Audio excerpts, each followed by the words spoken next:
2024 में मुझे एक सरकारी नौकरी चाहिए, बैंक के लिए जाऊँ, एसएससी के लिए जाऊँ। बैंक बहुत अच्छी अपॉर्च्युनिटी है, हर 6 महीने में एक नौकरी मिलती है, 10 टू 5 की एक जॉब है। तो चलिए बैंक की तरफ चलते हैं, बैंक की नौकरी को करते हैं। ये सोचना बहुत आसान है, पढ़ाई करते-करते ऐसे मन में बहुत ख्याल आते हैं, फाइनल ईयर में है, बैंक की तैयारी करनी है, बहुत चीज़ें करनी हैं। लेकिन बैंक में अगर जाना है और 2024 में क्या-क्या चीज़ें आपको चाहिए, क्या-क्या चीज़ें आपको करनी है अगर आपको इस साल बैंक में जॉब चाहिए, तो ये वीडियो आपका उसी के बारे में होने वाला है। तो मेरा नाम है अश्विनी पुंडीर और मैं स्वागत करता हूँ आपका हमारे इस यूट्यूब चैनल पर बैंक बी पर।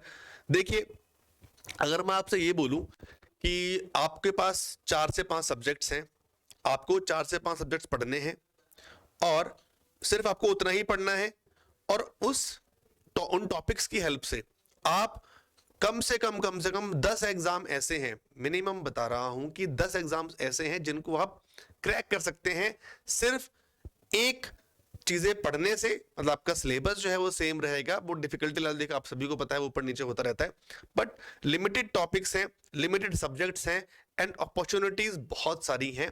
तो वो आपका एक बैंक का आपका एग्जाम है। पहली चीज तो ये कि अगर मुझे बैंक में जॉब करनी है तो मेरे पास ऑप्शंस क्या क्या हैं। पहले हम जो बात करते हैं वो ऑप्शंस के बारे में बात कर लेते हैं। पूरी की पूरी वीडियो में मैं कोशिश करूंगा आपको सारी चीजें यहाँ पर समझाने की, सब चीजें क्लियर करने की कि आपको मतलब यहाँ से किस तरफ आपको जाना चाहिए, जो आपकी जो गाइडेंस है वो किस तरह की होनी चाहिए, आपका जो रास्ता है वो कैसा होना चाहिए, इसके बारे में यहाँ पर बात करने वाले हैं। तो देखिए भाई, यहाँ पर आपके क्लरिकल एग्जाम्स भी हैं, आपके पीओ एग्जाम्स भी हैं, आपके काफी सारे एग्जाम्स हैं। उनके बारे में बात करें तो देखिए, आप आईपीएस में आईपीएस आपका 2 एग्जाम कराता है, PO and clerk. IPS RRB आपके 2 एग्जाम कराता है, पीओ और क्लर्क के। SBI PO clerk. उसके बाद आपके बचते हैं इंश्योरेंस के एग्जाम्स, आपके आरबीआई असिस्टेंट हो गया, आपके आईबीपीएस एसओ के प्रीलिम्स। अगर आप टेक्निकल डिपार्टमेंट से भी हैं तो भी आप इस एग्जाम को, क्योंकि पढ़ना तो आपको देखो इसके लिए ही पड़ेगा, भले आपके लिए 1 साल हो। अभी भी आपके एसओ के इंटरव्यू जो है वो स्टार्ट हो जाएंगे कुछ दिनों में, बट हम यहाँ पर पूरे आगे तक की बात कर रहे हैं। थोड़ा बहुत पढ़ के या कम पढ़कर काम चलने वाला नहीं है, पढ़ना पड़ेगा तभी नौकरी लग पाएगी। तो ये सारे चीजें हैं आपको समझनी है, ठीक है। बात करते हैं फिर रेगुलेटरी बॉडीज में, आपका आरबीआई है, नाबार्ड है, सेबी है, बहुत सारे आपके बीच में आपके एग्जाम भी आपका बैंक आता है, आपके इंश्योरेंस के एग्जाम बहुत सारे आते हैं। अभी जैसे आपका एनआईसीएल चल रहा है, और आपका एलआईसी के एग्जाम्स होते हैं। तो इन सभी का जो पैटर्न है, इन सभी में क्या चीजें होती हैं जो बहुत कॉमन चीजें हैं, सब में, ठीक है। चलिए, रेगुलेटरी बॉडीज में अगर हम मेंस की बात करें तो चीज थोड़ी सी अलग हो जाती है, बट हाँ, जो आपकी कॉमन चीजें हैं, अगर आप जो आपके जो ये बैंक वाले जो आपके एग्जाम्स हैं, है ना, जो आपके बेसिक एग्जाम्स हैं, अगर इनकी बात करें तो इनकी आप तैयारी जो है वो कर सकते हैं, ठीक है। तो पहला स्टेप क्या रहता है किसी भी एग्जाम को क्रैक करने के लिए? सबसे पहली जो चीज है वो है भाई कि आपको पढ़ना क्या है, ठीक है। जॉब तो मेरे को चाहिए, बट मुझे पढ़ना क्या है, मुझे देखना क्या है। पढ़ना है आपको जो टॉपिक है, जो आपके सब्जेक्ट्स हैं, पहले वो देख लेते हैं, ठीक है। आपका जो भाई अभी, ठीक है, पढ़ना आपको क्या क्या है, क्वांट्स पढ़नी है आपको, ठीक है। सबसे पहले आपको इसमें क्वांट्स पढ़नी होती है, इसमें आपको रीजनिंग पढ़नी होती है, इसमें आपको इंग्लिश पढ़नी होती है, इसमें आपको जनरल अवेयरनेस पढ़नी होती है, और इसमें आपको कंप्यूटर एप्टीट्यूड पढ़ना होता है। ये 5 सब्जेक्ट आपके ऐसे हैं जो आपको कोई भी बैंकिंग का एग्जाम क्लियर करने के लिए बहुत जरूरी है, जिनको आपको यहां पर देखना होता है। अब सब्जेक्ट्स मेरे को पता लग गए कि भाई सब्जेक्ट्स आते हैं, अब इनका सिलेबस पता होना बहुत बहुत जरूरी है कि क्वांट्स में कितना सिलेबस आता है, रीजनिंग में कितना सिलेबस आता है, इंग्लिश में मुझे क्या पढ़ना होगा, है ना। और यहां से आपको ये चीज श्योर करनी है कि मुझे कम से कम इन तीनों सब्जेक्ट में कोई भी 2 सब्जेक्ट ऐसे हैं जिनमें मेरे को महारत हासिल करनी है। महारत इन द सेंस कि मुझसे कोई नींद में ही पूछ लेना कि क्या है, तो वो आपको आना चाहिए। तीनों देखो, तीनों में एक्सेल आप चाहे कर सकते हैं, बट दो में आप एक्सेल बहुत इजीली कर सकते हैं।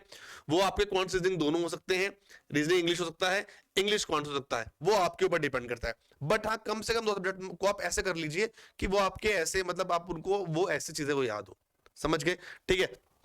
ये होगी चीजें, तो आपको ये पढ़ना है। अब फिर आपको उनका सिलेबस देखना है कि सिलेबस में क्या क्या आता है, कितने। सबसे बेसिक चीज क्या होती है, आपको ना पीवाईपी, उसके बारे में हम आगे बात करेंगे कि पेपर का पैटर्न क्या चल रहा है अभी, आपसे क्वेश्चन वो खैर आपको अब जब पहली बार देंगे तो आपको शायद उतना समझ में ना आ पाए जब तक आप नहीं पढ़ेंगे। तो पहले आपको क्या करना होता है, पहले आप ये चीजें करेंगे, है ना, पहले आप ये चीजें करेंगे और फिर आप देखेंगे कि जब तक आप इनकी आप क्लासेस स्टार्ट कीजिए, आप इनको पढ़ना स्टार्ट कीजिए, एक एक करके आप टॉपिक उठाइए, क्वांट्स का है, रीजनिंग का, इंग्लिश का है। इनके फाउंडेशन जो कोर्सेज हैं, फाउंडेशन जो बैचेस हैं, वो यूट्यूब पर बहुत लोगों ने पढ़ाए हुए हैं, हमने ये पढ़ाए हुए हैं, बाकी लोगों ने पढ़ाए हुए हैं। ठीक है, यहाँ पर भी ना एक मेंटोर को चुनना, कि मेंटोर को कौन है, आपको उसको कहे चुने, वो भी बहुत इंपॉर्टेंट चीजें हैं।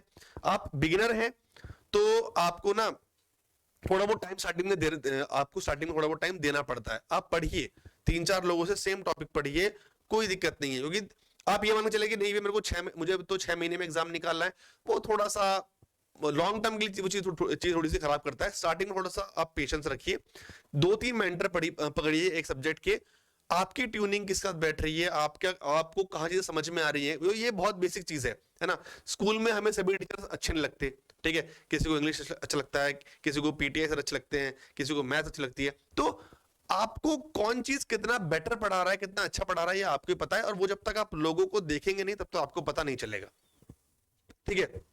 हालांकि ये होता है, हम बोलते हैं कि जितने ज्यादा ऑप्शन उतनी ज्यादा दिक्कत, बट फिर भी यहां पर ना एक राइट मेंटर को चूज करना बहुत जरूरी है, जिस पे आप ट्रस्ट कर सके, जिसकी बात आपके दिमाग में जा रही हो, तो वो चीजें बहुत जरूरी है। तो फाउंडेशन बैचेस से आपने जो सिलेबस है उनको एटलीस्ट आप पढ़ना स्टार्ट कीजिए।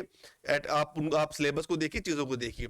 जब आपको चीजें समझ में आने लगे फिर आप जाइए पीवाईपीस पर। भाई last year IBPS PO exam में क्या आया था, प्री में क्या आया था, मेंस में क्या आया था, कैसे क्वेश्चंस आए थे, फिर आप उन क्वेश्चंस को प्रैक्टिस करने की कोशिश कीजिए, उनको करने की आप स्टार्ट कीजिए। ठीक है, यहां पर किसी पेड चीजों की बात नहीं हो रही है, ये बहुत बेसिक चीजें हैं, कैसे आपको तैयारी को जो है वो आगे करना है। ठीक है, तो पीवाईपी इसलिए मैंने बोला कि ये बहुत इंपॉर्टेंट है। ठीक है, पीवाईपी जो मैंने बोला कि ये बहुत इंपॉर्टेंट है, इनसे ही आपको आइडिया लगता है कि अभी लेटेस्ट में एग्जाम कौन से चल रहे हैं, लेटेस्ट में भी एग्जाम जो है वो ट्रेंडिंग में क्या चल रहा है, वो समझना बहुत जरूरी है।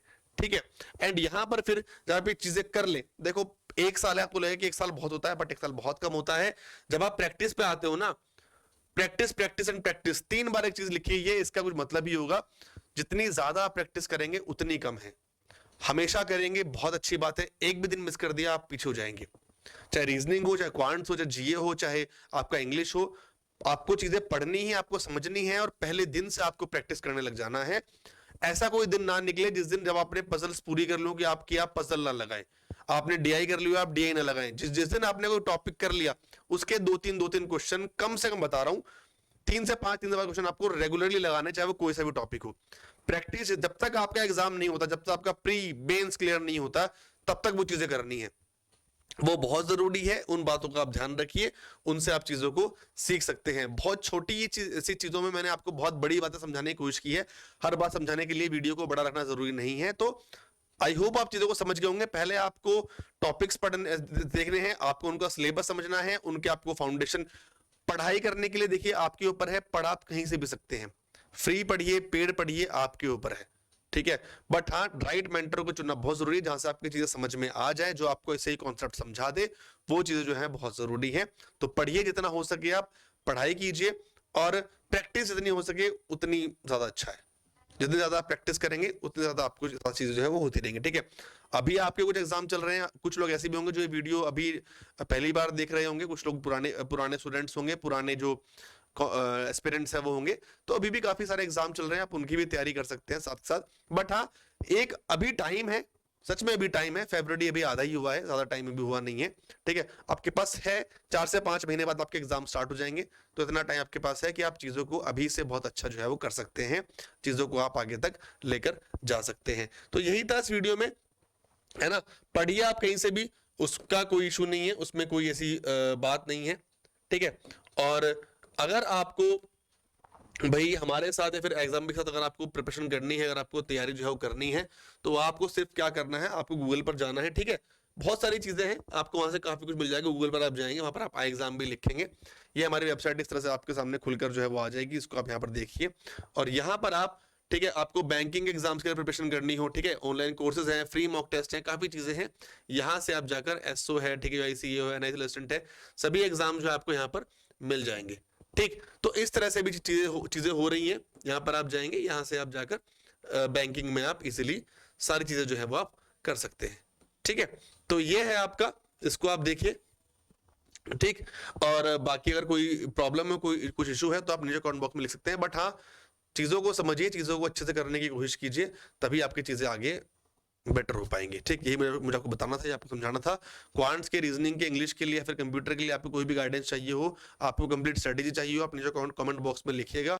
हम डिटेल्ड स्ट्रेटेजी बनाकर, डिटेल्ड टॉपिक वाइज बनाकर चीजें आपके लिए लेकर आएंगे। ठीक है, चलिए मिलते हैं फिर नेक्स्ट वीडियो में। तब तक सब लोग अपना ध्यान रखिए, अच्छे से पढ़ाई कीजिए, and thank you so much. Have a good day. Thank you.